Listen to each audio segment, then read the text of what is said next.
The audio file you are about to hear was submitted by Sharon Q to the Near Death Experience Research Foundation. I will leave a link in the description box below for your full review.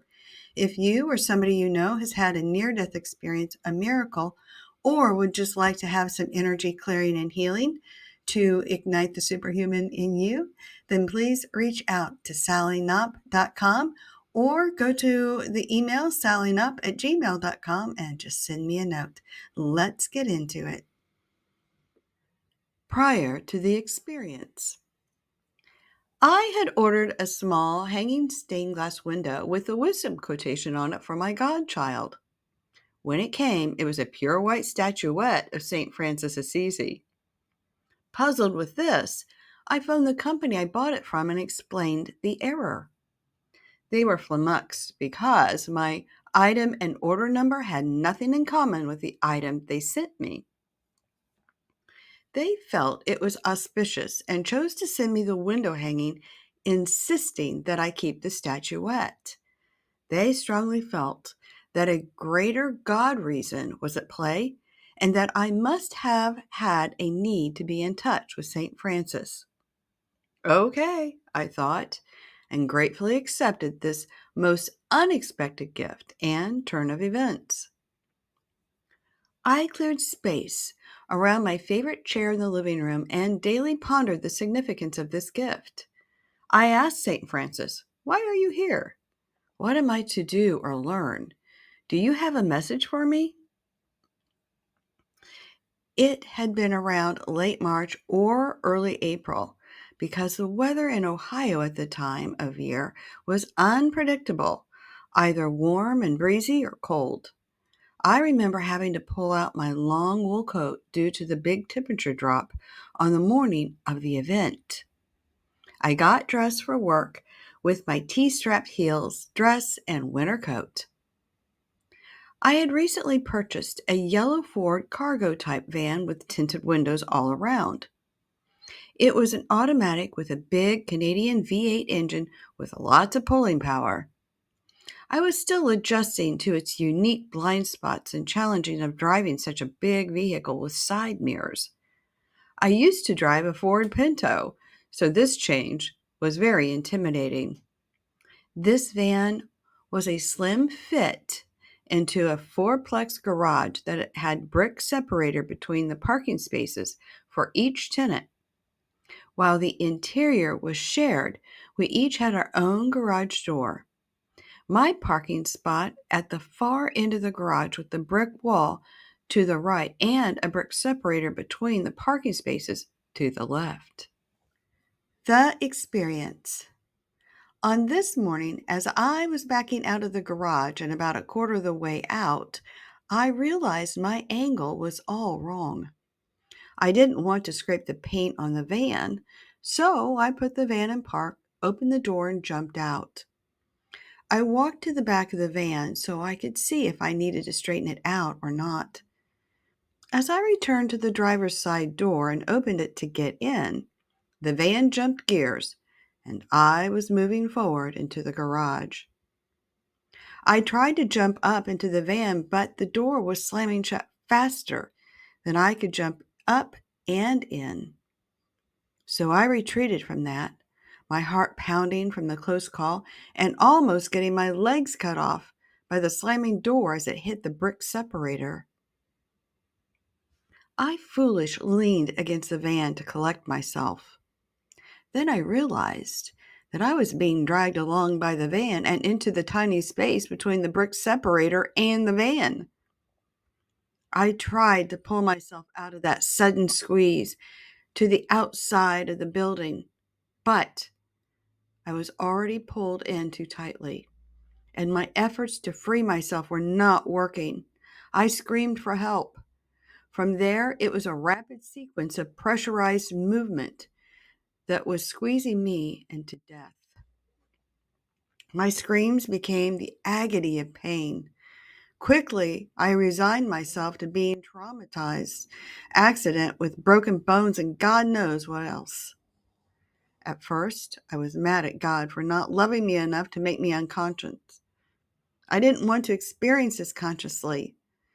Then my focus shifted to my body losing its bodily functions. I emptied my bowels, bladder, and was vomiting. I knew I was dying.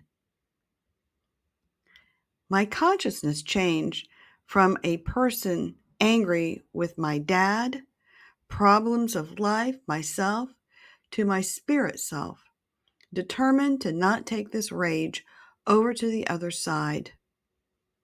I felt my love emerging and forgiving everything.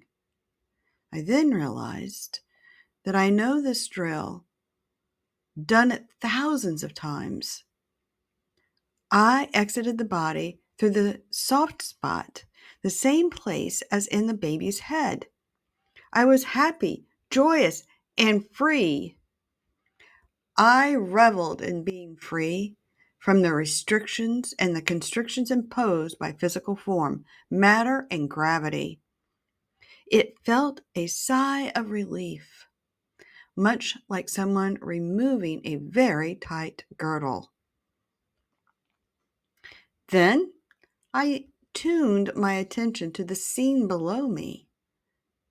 The old man from next door was gasping. I saw my smashed body between the van and the brick separator. I also saw the people gathering from around the neighborhood. My love and care turned towards my family and the impact my death would have on them. I could feel their impending shock, regrets, and sorrow.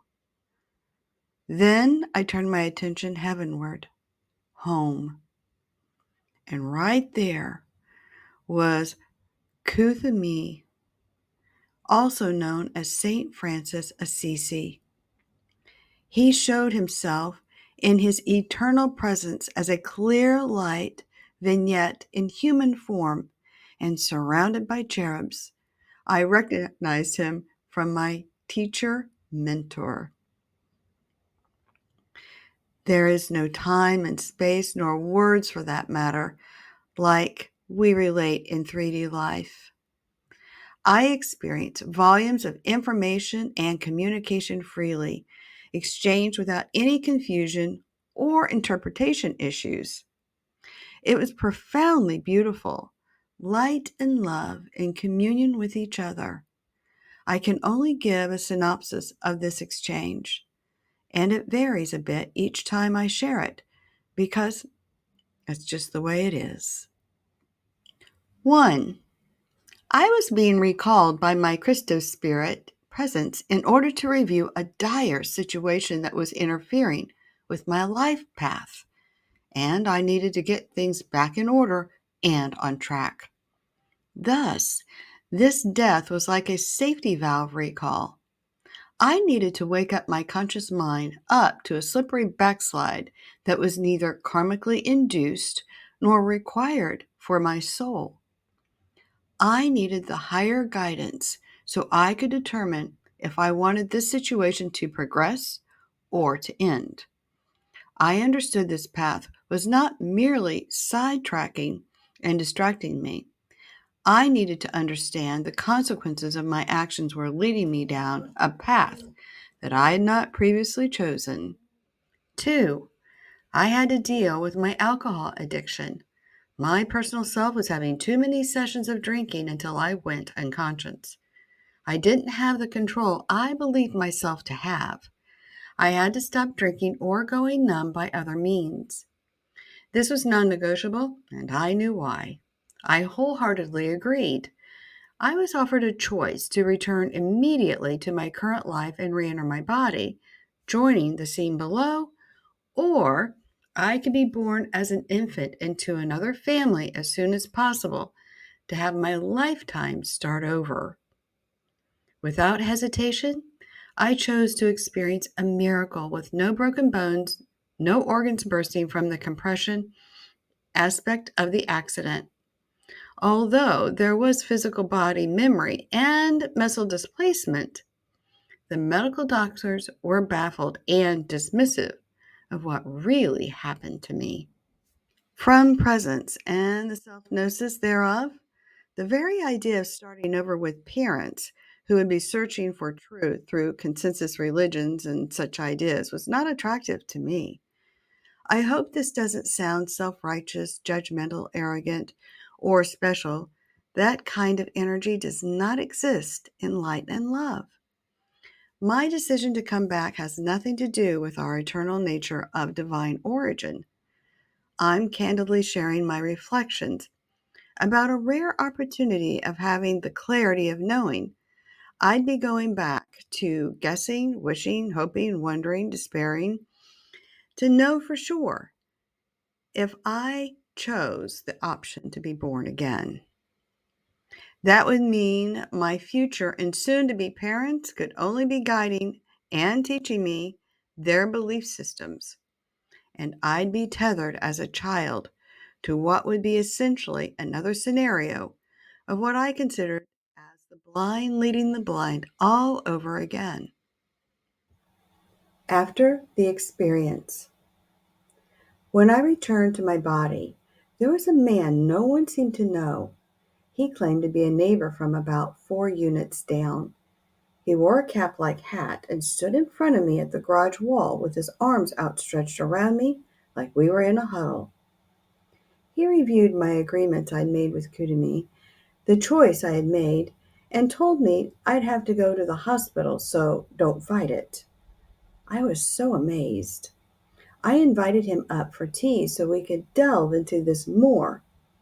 He said at a later time when I got back, but I never saw him again.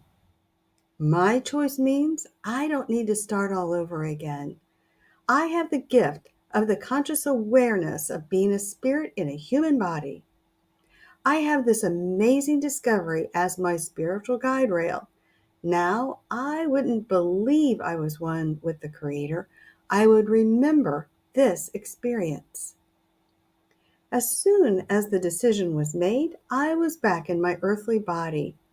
The van rolled off and hit the back wall. People were surrounding me, peeling me off the brick separator and holding me up. They were attempting to get the shoes off so I could stand, and an ambulance was on the way. The inside of my coat was shredded, and the steel shank in my shoe was bent in half. I was a smelly mess. After the experience, when I returned to my body, there was this man who no one seemed to know. He claimed to be a neighbor about 4 units up. He wore a cap-like hat and stood in front of me at the garage wall with his arms outstretched around me like we were in a huddle. He reviewed my agreements I made with Kuthumi, the choice I made, and told me I'd have to go to the hospital, so don't fight it. I was so amazed. I invited him up for tea so we could delve into this more. He said, at a later time when I got back, but I never saw him again. I was talking about miracles and saying that I wanted to go up to my apartment for a good sleep.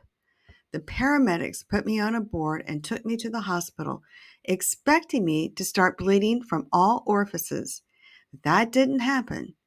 I was the happiest, almost dead person, the paramedic sitting with me in the back proclaimed. At the hospital, full body x-rays were taken and other tests were done. I was there for the rest of the day with the paramedic checking in on me each time they came back to the hospital. We had some interesting talks because he was dumbfounded at how well I was considering what had happened. I was finally released to my protective neighbor Ike, that we both pretended was my dad. I was pretty weak from all the fluids being released. After drinking a glass of orange juice that I had to insist to be delivered got me, I was able to stand and walk with Ike's help.